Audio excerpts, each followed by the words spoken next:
impacto ESG, da estratégia à ação, da jornada ao relato. Eu me chamo Thiago Arikawa, sou o fundador e o CEO da Keylinks Interconnect e estamos aqui fazendo mais um episódio do Impacto ESG. E hoje, um dia muito especial, nós temos aqui um convidado muito importante, que é Afonso Zucarato, e que é o nosso primeiro convidado desses programas do Impacto ESG. Tudo bem, Afonso? Tudo bem, Thiago. Muito obrigado pelo convite aí. Será um prazer compartilhar aí alguns conceitos, algumas ideias e alguns questionamentos que têm vindo à pauta aí do dia a dia das empresas. Sim, seja muito bem-vindo. O Afonso, ele é da Zucarato Consultores Associados. Tem aqui, né? Sistema de integração de gestão da qualidade empresarial, ESG, planejamento estratégico e assuntos regulatórios. Então, tem muita coisa interessante, né, Afonso? Sim, sem dúvida nenhuma, né? Na verdade, a gente está falando de um leque bem amplo de atividades, né, que hoje que as empresas precisam atender, né? Quando a gente coloca sistema de gestão integrado da qualidade, porque se a gente voltar um pouquinho no passado, as pessoas e as empresas falavam de qualidade como uma coisa muito distante, né? E fica uma coisa até crítica, né? Porque o que vem a ser qualidade? Um dos grandes questionamentos que se faz é que a percepção de qualidade varia de pessoa para pessoa, né? Aquilo que é qualidade para mim pode não ser qualidade para você, né? Então, as pessoas têm uma percepção mais clara daquilo que não é qualidade do que propriamente dito daquilo que é qualidade. Porque é uma percepção de valor, né? De valor agregado nas coisas. Então, quando você começa a trabalhar isso de uma forma sistemática, tá? As empresas começam a entender que por que eu vou implantar um sistema de gestão de qualidade? Uma das primeiras vezes que eu trabalhei com isso, o empresário me falou assim: olha, esse negócio seu aí só me dá despesa. Não me traz nenhum resultado. E uma das primeiras vezes também nessa mesma empresa, quando que eu perguntava sobre a qualidade, sobre o sistema de qualidade, vocês têm procedimentos? Temos sim, senhor. Estão formalizados? Como assim formalizados? Ou seja, estão inscritos? As pessoas conhecem? Eles são compartilhados com quem de direito ou que precisam responder por essa qualidade, tá? Então a gente tem que muitas empresas percebem ou acham que tem um sistema de gestão da qualidade, só que ele não está formalizado e, consequentemente, perante as normas, ele não existe. Então, para ter um sistema de gestão da qualidade, você precisa estar estruturado, mapeado, todos os processos precisam estar escritos e ter a implementação desses processos dentro da organização, né? E depois, se a gente for acompanhando um pouquinho essa questão das normas e dos próprios sistemas de gestão da qualidade, você começa com o sistema de gestão de qualidade, aí depois isso vai ampliando, né? Porque aportaram as questões ambientais. Então, o sistema da qualidade não deixou de ser somente a inspeção, o controle de qualidade final da linha de montagem. Entraram outros aspectos, né, como o aspecto ambiental dentro da empresa. Aí virou, é qualidade, é ambiental e assim sucessivamente, né? Até a gente chega agora nas questões de ESG. Mas é como se fosse um processo, uma jornada, como você mesmo colocou, né? De um sistema mais simples até a gente entrar por uma questão mais holística de gestão. Interessantíssimo. E aí a gente já pega é bom a gente falar com quem tem muita experiência e muito conhecimento, porque a gente já pega esse gancho. Ele já traz da qualidade, ele já mesmo aponta onde é governança, onde é ambiental, onde vai chegar até no social, porque tem muita coisa que é procedimento do comportamento dos recursos humanos dentro das exigências para você ter um selo de qualidade, né? Um ISO 9000.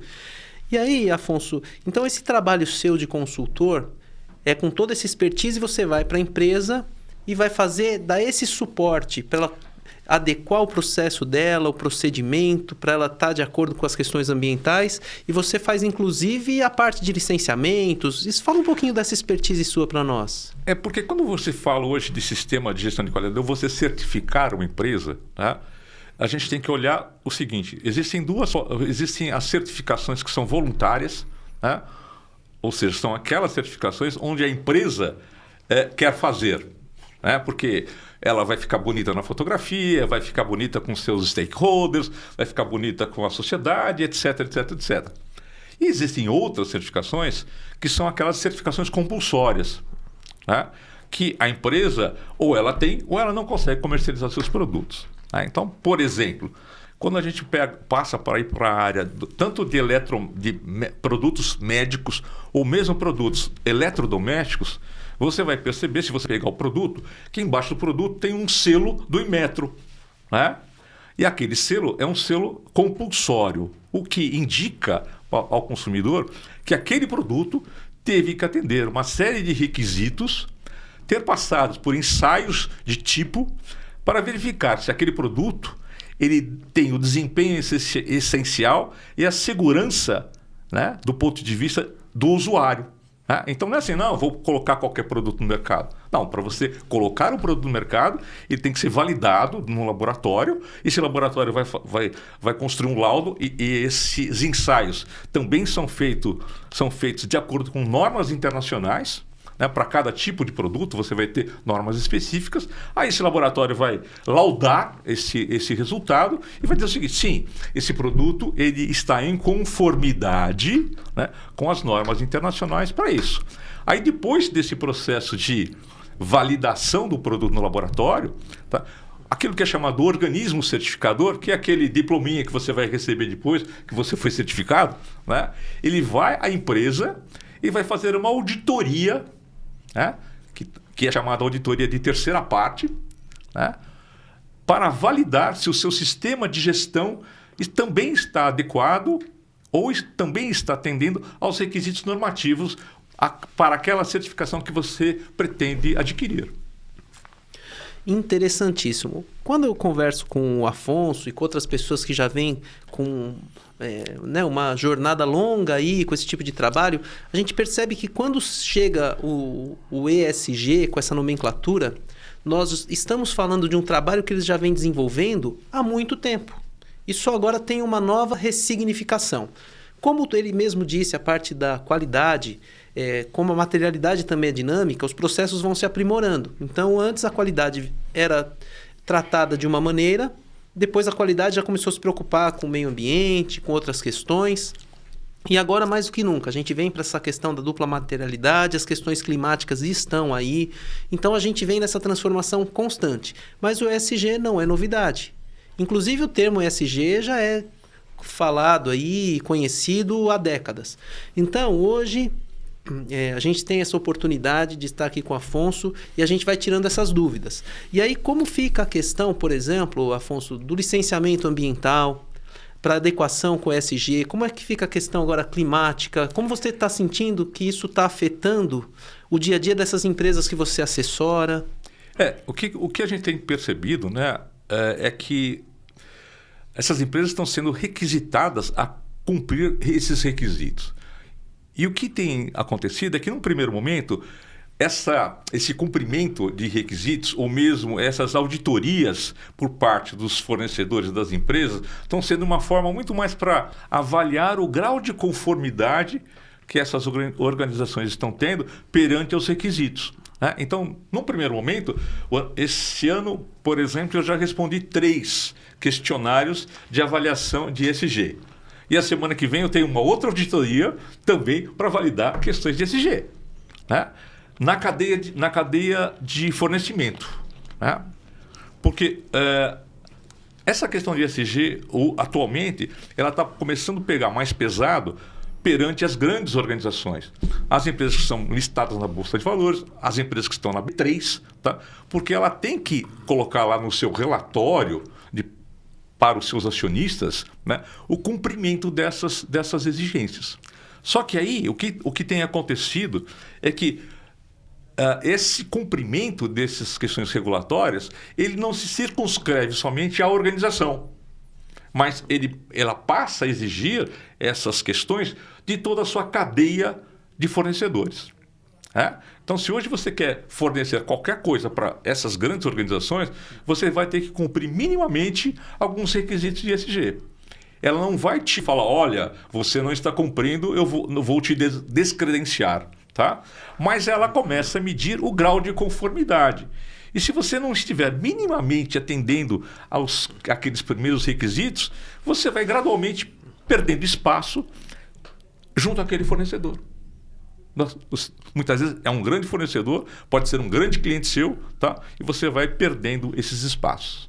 Porque essa grande empresa está sendo cobrada por esses requisitos pelo seu corpo de acionistas, né? Pela própria Bolsa de Valores, pela parte regulatória do mercado.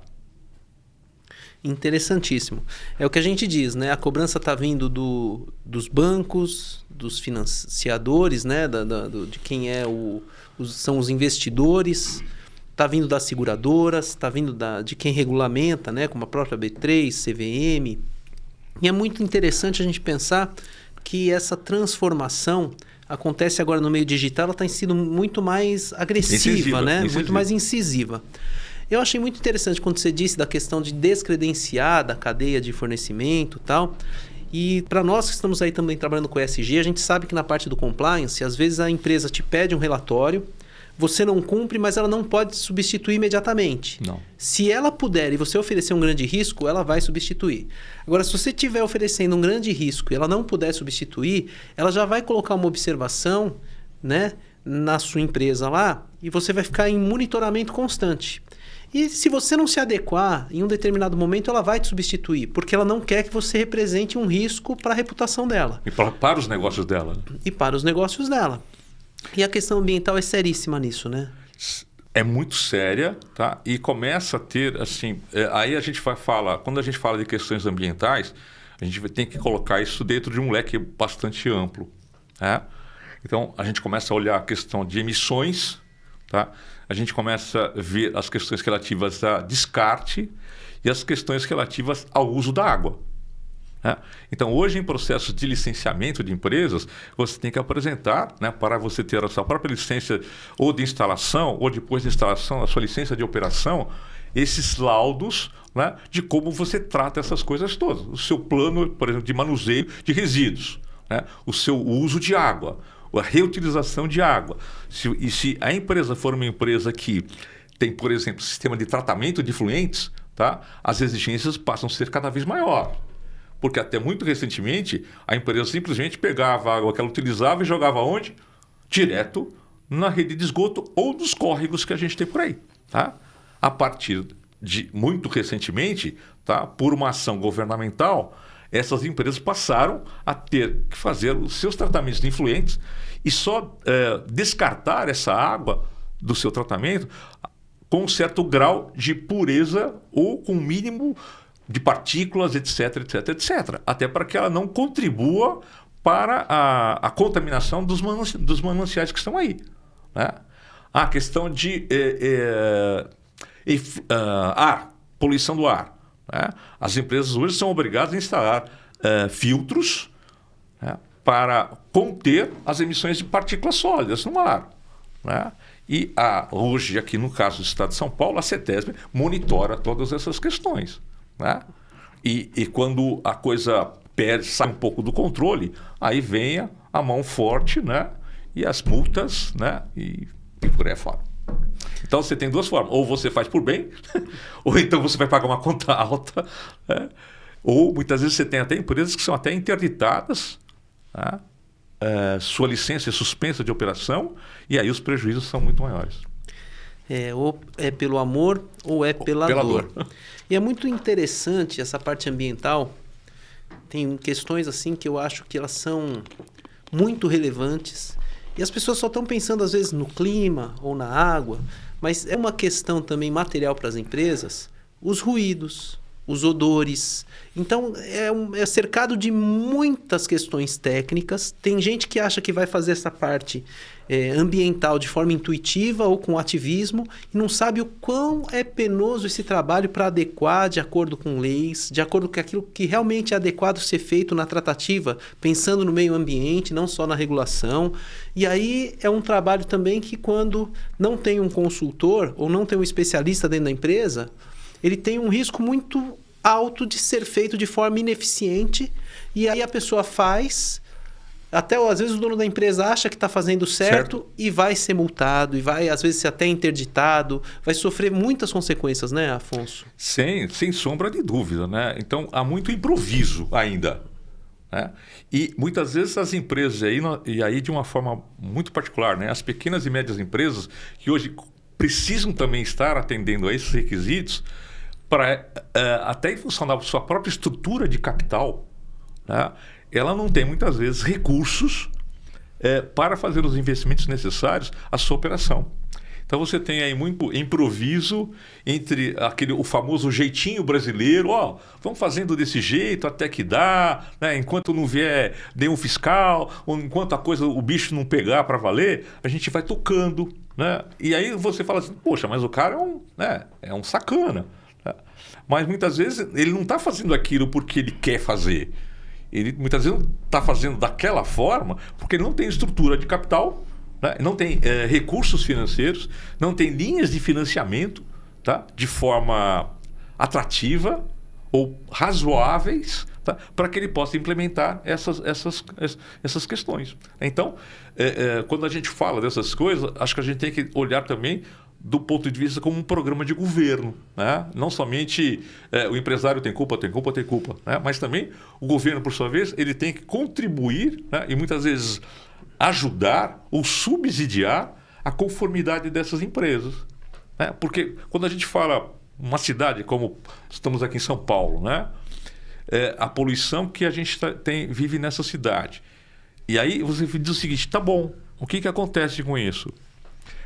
Tem um trabalho muito interessante do Drauzio Varela, que ele publicou já há alguns anos, falando do impacto da poluição, né, da poluição do ar nos requisitos de saúde da população, sendo a terceira ou quarta maior causa de afastamento do trabalho, de afastamento de escola, de crianças da escola, tá, em função da poluição, por razões respiratórias. Então, Carlos, espera um pouquinho. Então, qual é o custo social que a gente tem disso? Ou seja, você sobrecarrega o sistema de saúde, a pessoa deixa de trabalhar, horas de trabalho perdida. Então, espera um pouquinho. Se a gente for colocar, né, na ponta do lápis, vamos dizer assim, né, será que esse custo social não seria minimizado se você tivesse recursos para estar atendendo essas questões ambientais? Né? Será que não valeria a pena? Né? Ou talvez o custo-benefício fosse muito maior do que aquele valor, entre aspas, que seria despendido pelo erário público, né, para dar conta dessas questões ambientais. Concordo plenamente, porque às vezes a empresa está tão preocupada com o lucro, e ela está tão preocupada naquela rotina, não, tenho meu time, a quantidade de produção, e ela não vê que às vezes ela sobrecarrega. E aí ela perde um colaborador, que às vezes eles estão se desligando das empresas, principalmente geração Z. A geração Z ela não vai se submeter a isso, ela não vai adoecer porque o trabalho não pode parar. Não. E que seria o mais correto?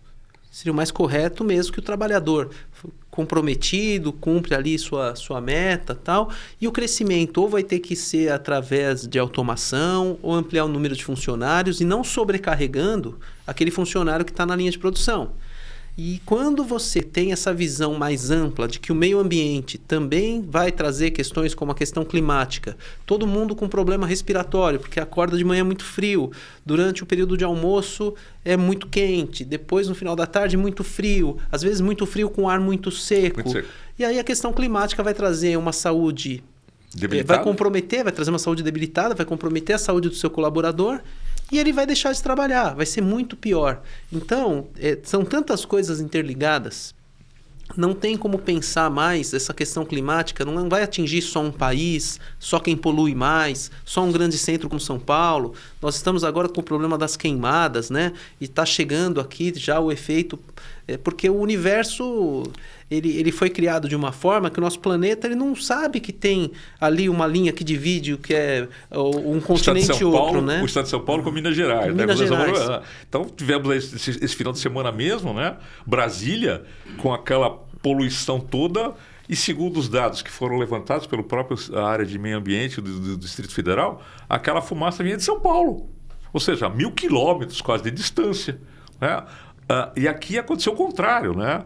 Há uns 5 ou 6 anos, começou a ter uma questão climática em função dessas inversões térmicas, essas coisas todas. E aí observou-se que a estação meteorológica da CETESB, aqui da região da doutora Arnaldo, começou a identificar naqueles sensores que captam as partículas, fazer gozado, que tipo de partícula é essa? Não faz parte aqui do nosso ecossistema. Aí foram investigar, era de queimadas do Mato Grosso. Ou seja, também a 1.500 quilômetros daqui, e a poluição, né? Não tem parede, né? O céu não tem parede. Então, a coisa vai e vem. Não tem como. E se estamos falando de ar, então é mais complicado ainda, né? Não só do ar, mas da água também. A água também não tem. A gente viu o desastre todo no Rio Grande do Sul, né? E aí não tem como. E aí o que a gente faz? O que a gente faz são as medidas preventivas para que a coisa não desande, o caldo não desande. Né? E aí essas ações não são somente ações das pessoas, é ação de todo mundo. Né? Porque, como se diz lá, o nosso mundo comum. Né? Não é, não, esse problema não é meu. A gente estava conversando outro dia, onde a gente tem ainda uma série de pessoas negacionistas, que acham que mudança climática é fake news, né? Que a Terra continua plana, né? E assim por diante. Então, só que não tem. A gente está vendo lá que ano a ano, a temperatura tem aumentado, o índice pluviométrico tem diminuído, tá? E o que isso tem impactado em tudo, né? Isso impacta onde? A redução das safras, né? A produtividade a produtividade agrícola, impacta, como já foi dito ali, se os mares, se as temperaturas dos oceanos aumentarem mais de 2 graus, a vida marinha dos corais estarão comprometidas. E isso vai ser motivo de quê? Quem vai controlar isso? Então, quando aí a gente entra nas questões ESG e das questões ambientais. Então, a transição climática, que tanto tem se falado aí, não tem mais volta. Ou a gente faz, ou o preço vai ser muito alto. A fatura vai ser muito alta. Aliás, já está sendo alta, né? Porque, vamos pegar o nosso exemplo aqui do Rio Grande do Sul. Né? Quantos trilhões de reais serão necessários para reconstruir aquilo que aconteceu no Rio Grande do Sul?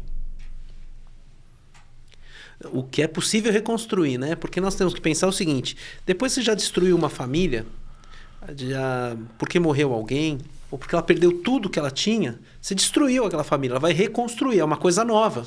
Mas é uma coisa muito violenta, muito abrupto. Né? E essa questão dos mares, essa questão de nós não termos assim como dividir o oceano de acordo com a vontade dos países, né? Que é colocar uma linha, a água não sabe disso, o ar não sabe disso, o meio ambiente não sabe disso, todo mundo é afetado.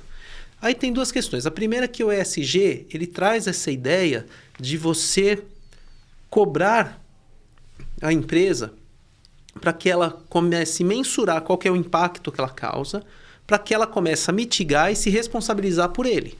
E termina isso num relato integrado. Então a gente vai buscando na fonte do problema, né? A gente vai na raiz.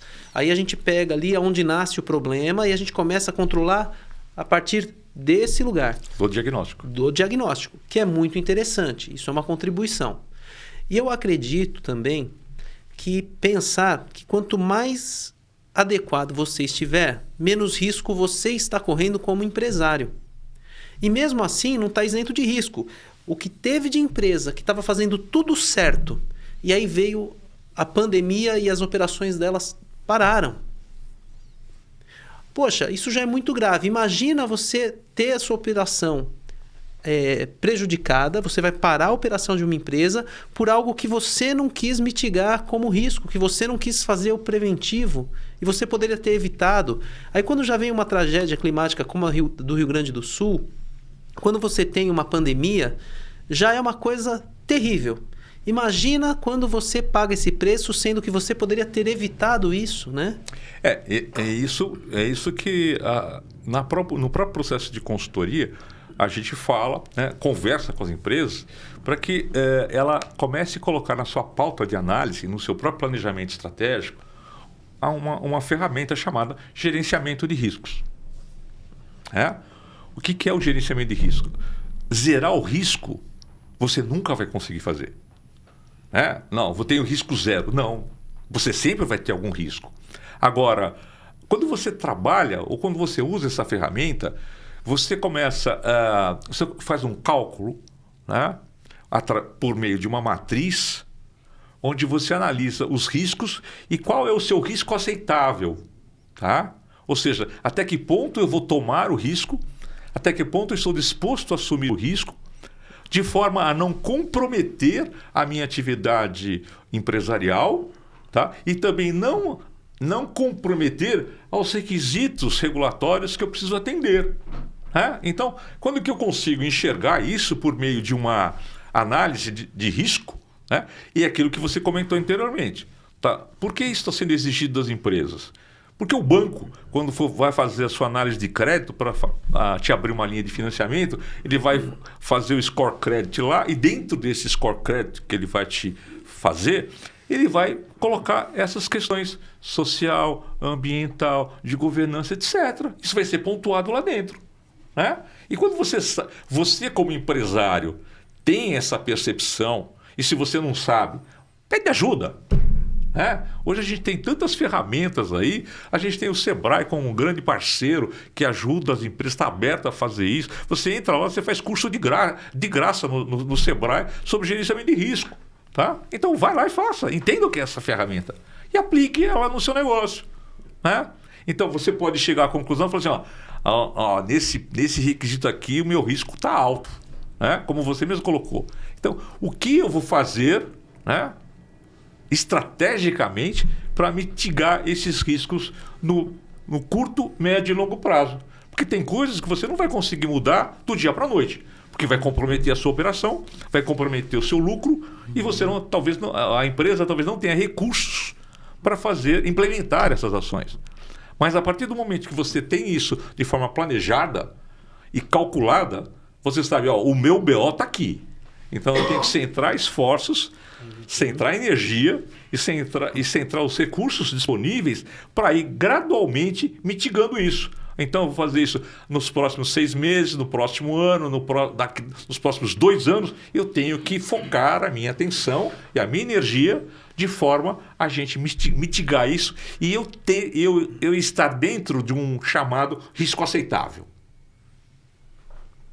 Porque a hora que eu chegar nesse nível de risco aceitável, né, eu não vou falar que eu tô bonito na fotografia, tá? Mas eu vou estar mais bonito na fotografia do que eu tô hoje. Como empresa, como organização.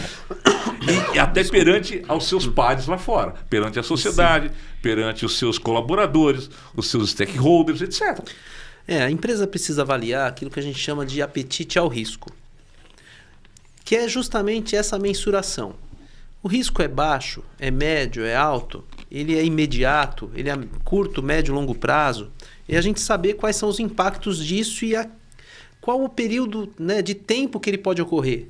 Os de riscos muito altos, impacto que são imediatos, né, de risco imediato, eles são críticos. E dependendo do tipo do problema que ele vai te trazer, não vale a pena.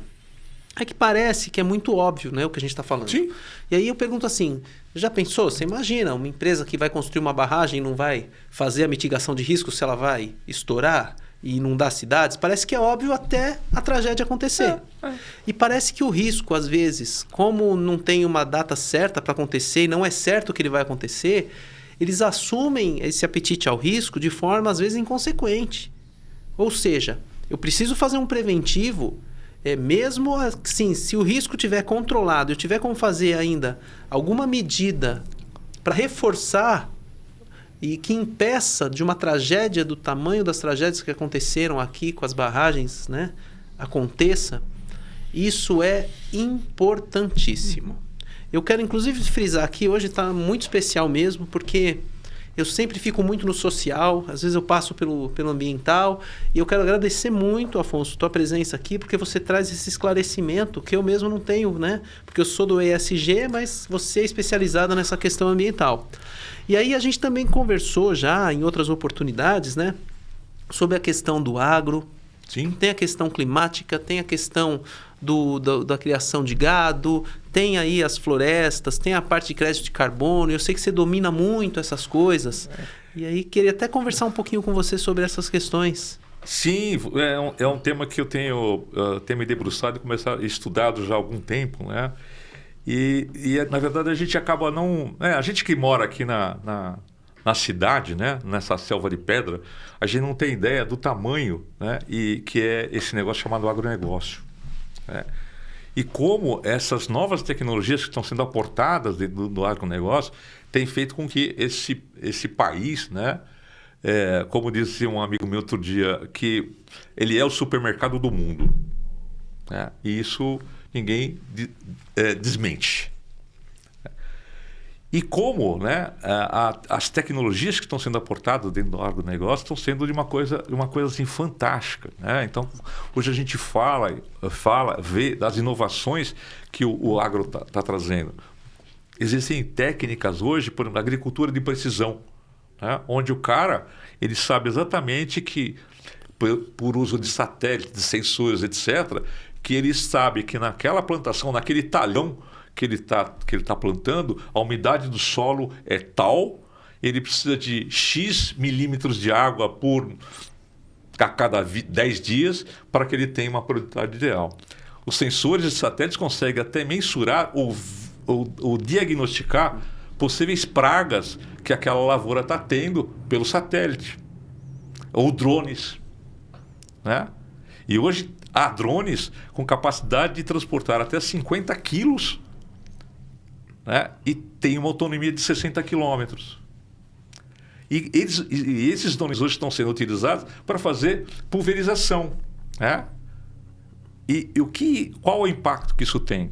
O uso desses drones, por ele voar mais próximo da plantação, você tem uma menor dispersão daquilo que está sendo utilizado, ou seja, dinheiro economizado, né, no seu negócio, ou seja, melhora o seu resultado.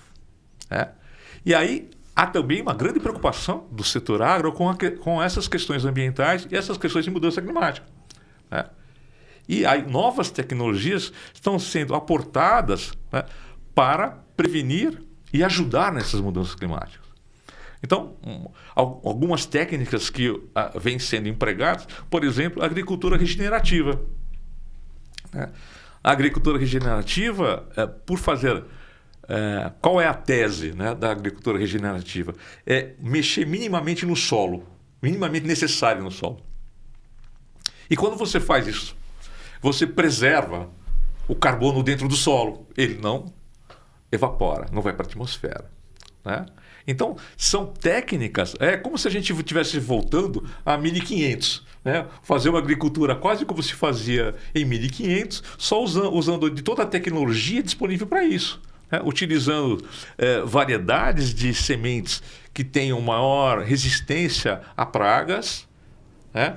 Fazer o controle biológico, né, de pragas para que você não polua nem o solo e nem o meio ambiente e nem os recursos hídricos. Tá? Usar de forma inteligente a questão da pulverização e do uso da água também, né, que é um recurso finito. Então, no lugar de usar aqueles canhões que ficam despejando milhões e milhões de litros de água, muitas propriedades hoje fazem a irrigação por gotejamento, principalmente em plantações como uva, maçã, etc. Então você olha no meio dos galhos, lá você vê no meio da árvore uma mangueirinha lá, né? E aí depende, você precisa a umidade está baixa, o índice de pluviométrio está baixo. Aí ele vai lá, liga a torneirinha e vai começar a gotejar em cima do caule daquela planta a quantidade de água necessária. Tem inclusive um comercial na televisão aí, passando que um agricultor, acho que foi, não sei se é do Rio Grande do Sul, de Santa Catarina, que ele implementou o seu sistema de gotejamento. Ele tem uma grande propriedade onde ele produz maçã, e o resultado disso é que ele economiza 1 milhão de litros de água por dia. 1 milhão de litros de água por dia, que eram dispersados, que era literalmente jogado fora. Né? Então, e qual o impacto que isso tem dentro das mudanças climáticas? Né? Você ajuda a minimizar também as mudanças climáticas com essas novas tecnologias. Né? O uso integrado de não usar monocultura, o uso integrado de agricultura, agrofloresta e pecuária, né? De forma integrada, né? E não de forma ostensiva, né? Você só planta isso, só planta aquilo, você acaba com o solo, né? E aí depois o que faz? É que nem gafanhoto. Destrói, vai para outra, destrói, não tem mais. Né?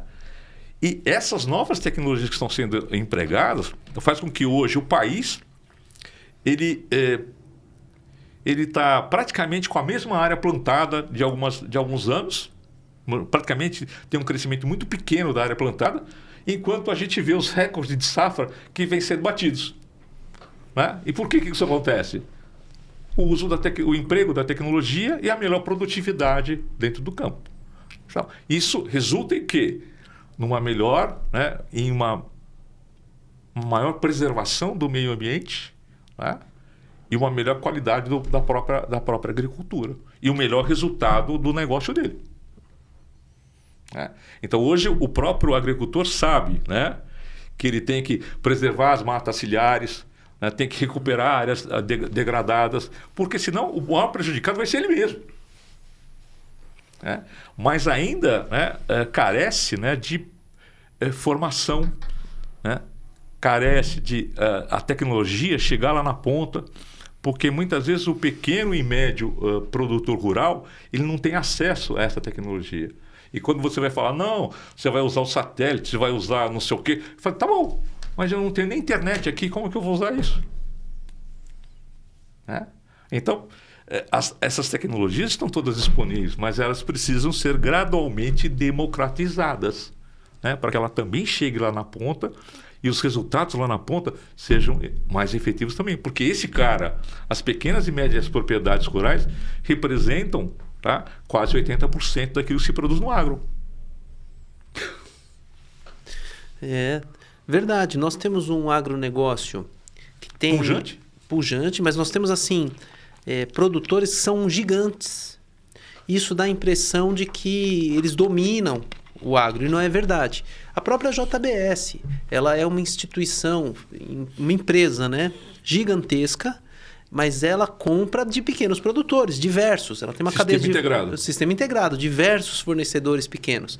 Então, é isso. Mais 70%, acho que é 80% da produção são pequenos e médios produtores rurais. E aí você vê o trabalho, né, que está se reestruturando dentro da própria CONAF, né, que é o sistema de das pequenas e médias propriedades, de forma de capacitar esse empresário, esse pequeno e médio empresário, né, disponibilizando, inclusive, linhas de crédito, quando que a gente fala assim, não, o plano de safra hoje está disponibilizando não sei quantos milhões, né, para a safra. Mas e o amiguinho lá, né, a porteirinha lá, o sítiozinho pequenininho, chega essa grana para ele, né?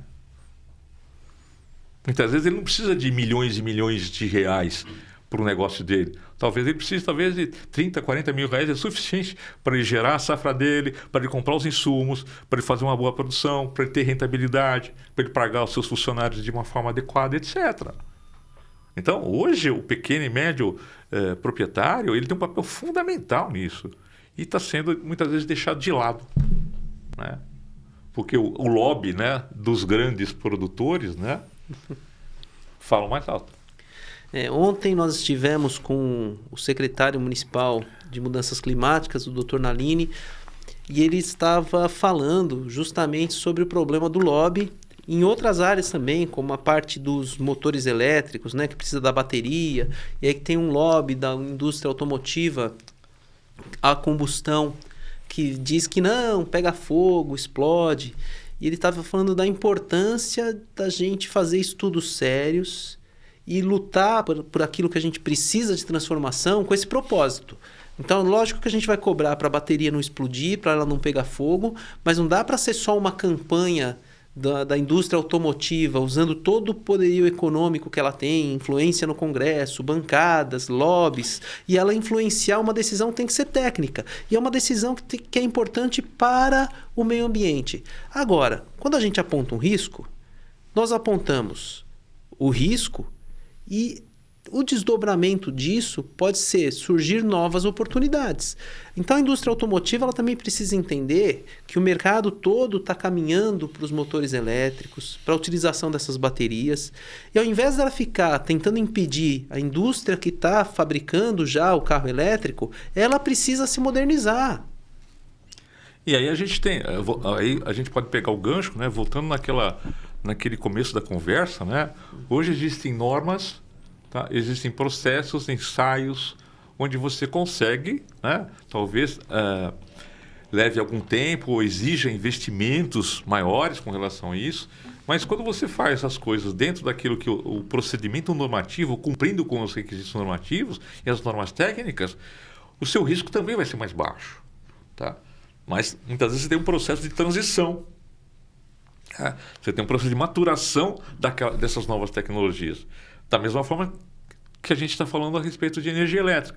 Quando, até pouquíssimo tempo atrás, qual era a nossa matriz energética? Basicamente, a hidráulica, tá? E a diesel nuclear. E carvão. E carvão, tá. Né? Agora, qual é a nossa matriz energética hoje? Hoje a gente tem a hidráulica, continuamos com a hidráulica com uma participação em torno de 70%, se não me falha a memória. Você já tem a energia fotovoltaica, a energia eólica. E já tem algumas coisas, algumas propostas para usar a energia das marés também para produzir energia elétrica. E há uns meses atrás eu vi uma matéria onde que no Lago de Itaipu, né, eles estavam começando a colocar em certas áreas que eram mais protegidas painéis solares em cima do Lago do Itaipu para produzir energia fotovoltaica. Porque em cima do lago você não tem sombra, não tem nada. Você tem uma insolação direta, né, e pode ser extremamente produtivo e altamente rentável também. Né? Então, a gente tem que começar a pensar essas alternativas também fora da casinha. Né? Quais são as próximas alternativas que se tem? Né?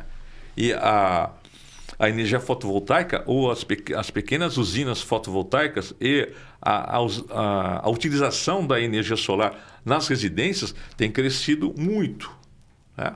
Aí fala, não, mas é muito caro ainda. Mas a gente percebe que o custo dessa instalação nas residências caiu brutalmente. Hoje, você não vai falar, não, pô, mas é uma coisa ainda cara. Tá bom, é cara, tá? Para você tocar uma casa, não sei das quantas, custa aproximadamente entre 15 a 20 mil reais para você instalar uma unidade fotovoltaica numa residência.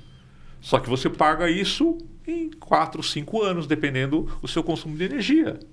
Dependendo se sobrar energia, você joga na rede ainda e você tem desconto na sua conta. Né? Então, e aí está havendo todo um programa de incentivo também para que amplie essa base de energia fotovoltaica. E aí a gente começa a entrar aqui também, volta no ESG também, né? Eu estou contribuindo para o meio ambiente. E isso também, né, a propósito dessas lobbies, essas coisas todas, a gente volta um outro aspecto importante do ESG, que é a governança. Né? E aí que eu acho que a gente tem uma questão muito sensível para tratar.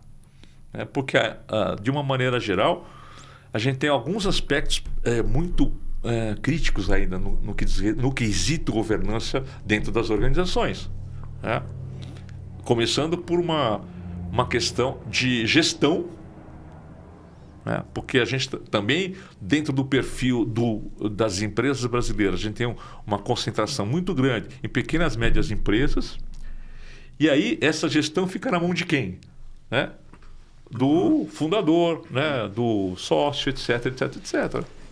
E muitas vezes essa questão de gestão da governança, tá, não é levada muito a sério. Né? Ah, não, isso daí é conversa fiada.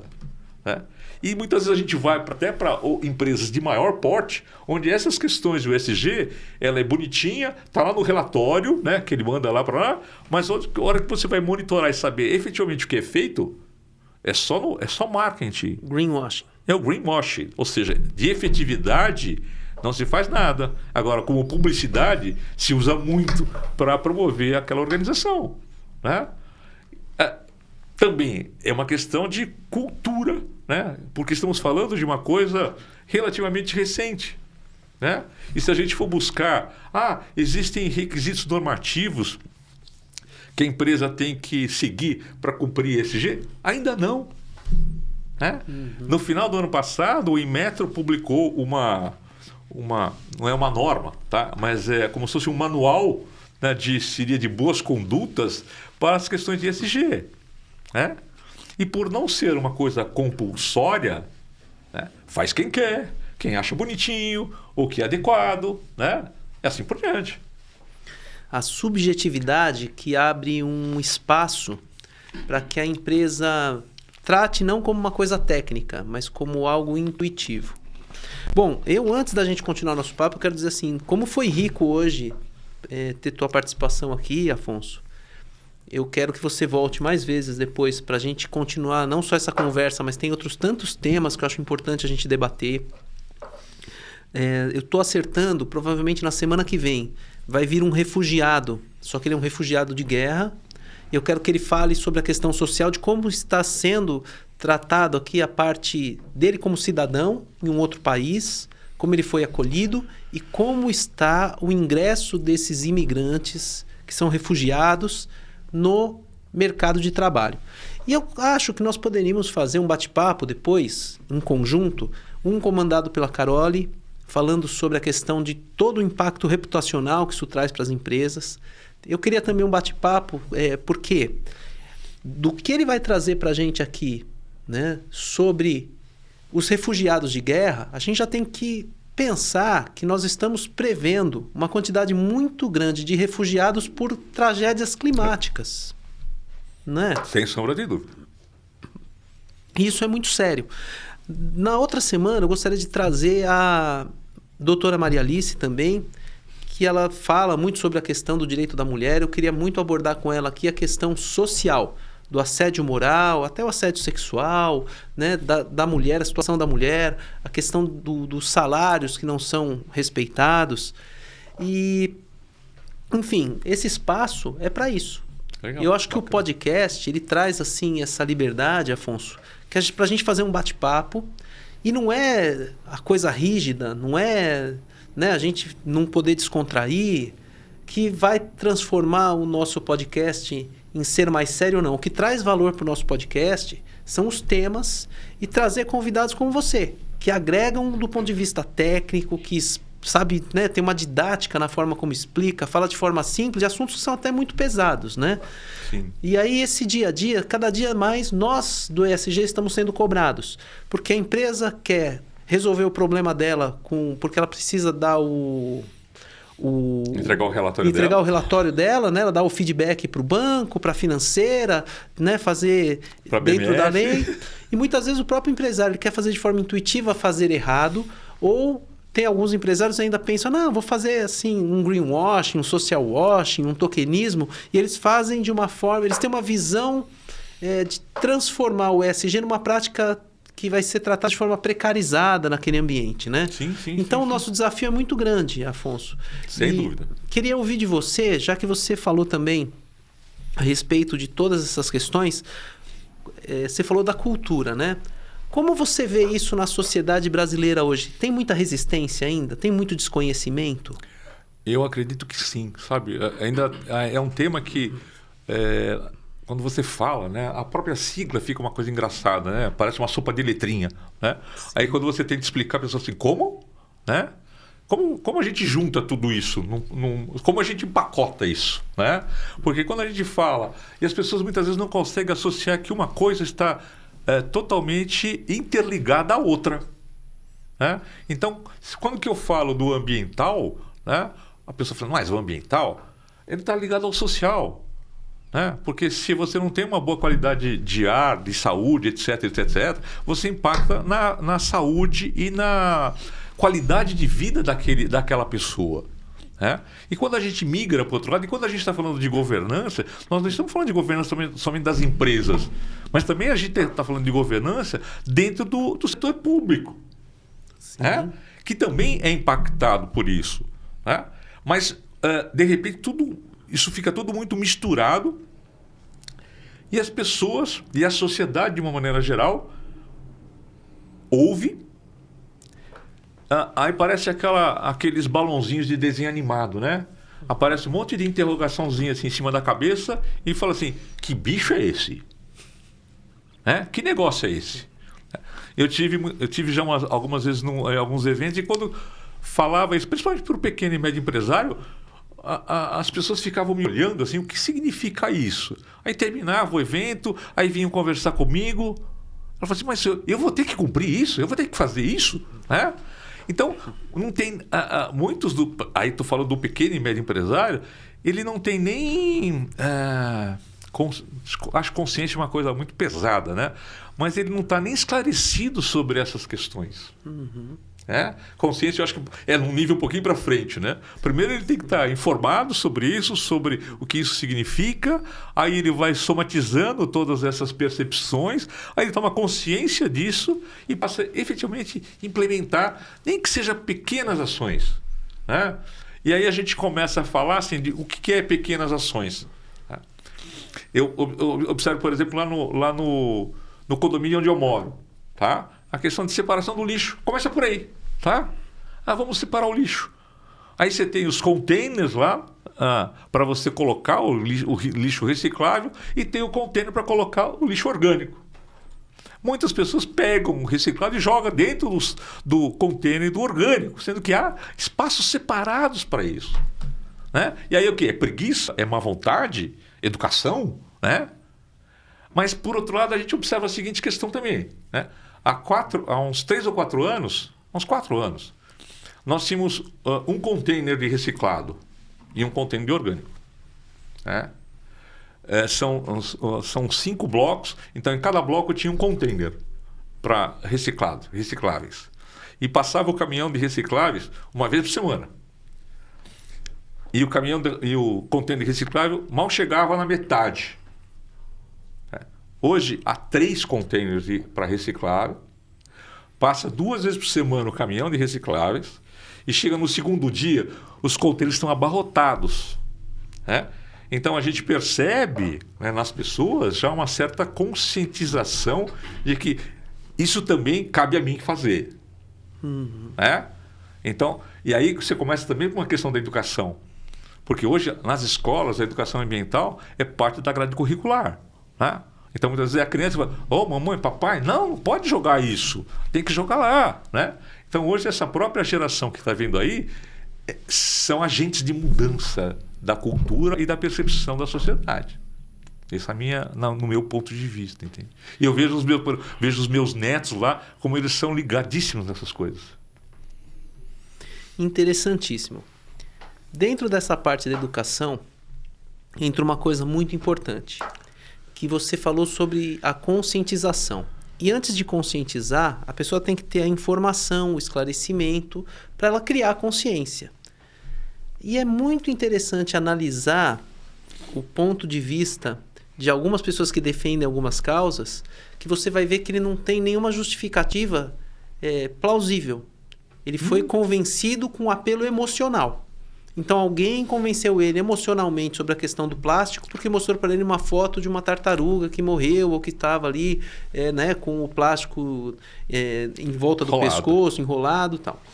Então, essa questão ela é muito séria porque Se a gente de fato não conscientizar e a pessoa, só estou lutando contra o plástico, eu só luto na causa animal só no recorte do gato abandonado, ou do cachorro e do gato abandonado, e não tem a consciência da amplitude de tudo que nós estamos tratando, isso vai ser um prejuízo para nós, porque isso vai dificultar o nosso trabalho.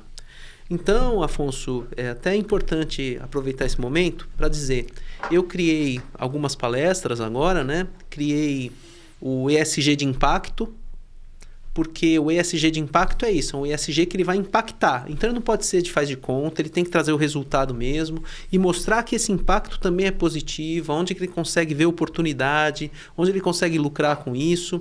E como tudo nasce da cultura, eu também criei uma palestra, que é a liderança de alta performance, onde eu mostro que o líder atual ele tem que estar em conformidade com as ODS, ele tem que estar atento ao ESG, ele tem que estar atento à inteligência artificial, que o mercado exige muito mais dele, e a gente está buscando unir essa força. E como a gente vai falar com gente muito qualificada, essas conversas que eu chamo de palestra sempre terminam numa grande troca de aprendizado. E eu quero também agradecer você, a gente está caminhando agora para os minutos finais, porque você enriqueceu muito esse debate. Obrigado. Eu acho que a tua história já demonstra o quanto você contribuiu para toda essa construção que hoje a gente chama de ESG, o quanto contribui para as questões ambientais. Fica essa reflexão que eu quero reforçar sobre a conscientização, sobre a educação, sobre a formação na escola, sobre a gente entender que esse planeta não tem muros que dividem os países, que nós estamos todos vítimas da mesma situação. E que aqui eu costumo dizer, Afonso, que é um jogo que não é um jogo de soma zero. Se a gente estivesse jogando pôquer, o dinheiro que você perde, o outro ganha. O dinheiro que um ganha, o outro perdeu. Aqui ou todo mundo ganha, ou todo mundo perde. Né? E agora, Afonso, obrigado. A gente vai já está caminhando aqui para os últimos minutos. Eu quero te agradecer de novo, pedir para você fazer suas conclusões finais. Obrigado, Thiago, pelo convite. É um tema que eu sou apaixonado por isso, né? E, sobretudo, sou apaixonado e motivado, né, por uma questão muito simples. Né? Quando que eu vejo os meus netos, eu fico me questionando que futuro, que mundo eu vou deixar para eles. Eu tenho 7 netos, né? A caçulinha tem 6 anos e tiveram lá sábado no meu aniversário. E aí ele falou assim, eu ficava olhando para eles e falei, que futuro espera... O que nós vamos deixar para eles? Que futuro espera para eles? Então, acho que esse é um grande desafio de todos nós. Eu acho que as pessoas precisam começar a olhar também fora da casinha, né? E olhar assim, quem tem filho é o futuro do filho, quem tem neto é o futuro do neto, né? Quem tem amigo é o futuro do amigo e assim sucessivamente. Né? Porque, como já foi dito, né? Já há muitos anos, né? É o nosso lar comum. Né? É o nosso lar comum. E onde não tem paredes, não tem vizinhos, não tem nada. Se der errado, vai dar errado para todo mundo. Se vai dar ruim para todo mundo. É verdade. Não é que eu vou ser melhor, né? E não é nem... E daí, no deu ruim, não tem classe social, porque vai estar todo mundo no mesmo barco. Né? Que legal. Então, todo mundo tem que estar remando para o mesmo lado, para o mesmo objetivo. Agradeço muito o convite. Estou à disposição aí quando precisar, quando que a gente quiser bater outro papo sobre outros temas, né? Para trocar figurinhas, estou às ordens. Eu espero que esse bate-papo se repita muitas e muitas vezes. Eu quero agradecer muito aqui a parte técnica, a nossa equipe técnica, as pessoas aqui do ADESAMPA, o projeto ADESAMPA, Teias, um projeto genial, a Prefeitura de São Paulo. Agradecer a Carole, que está aqui presente também. E eu vou encaminhando agora para o encerramento com essa sensação de que nós colocamos mais um tijolinho nessa grande construção, né? Desse grande quebra-cabeças de peças vivas que eu falo que é o ESG. Muito obrigado a vocês que nos acompanham e até a próxima.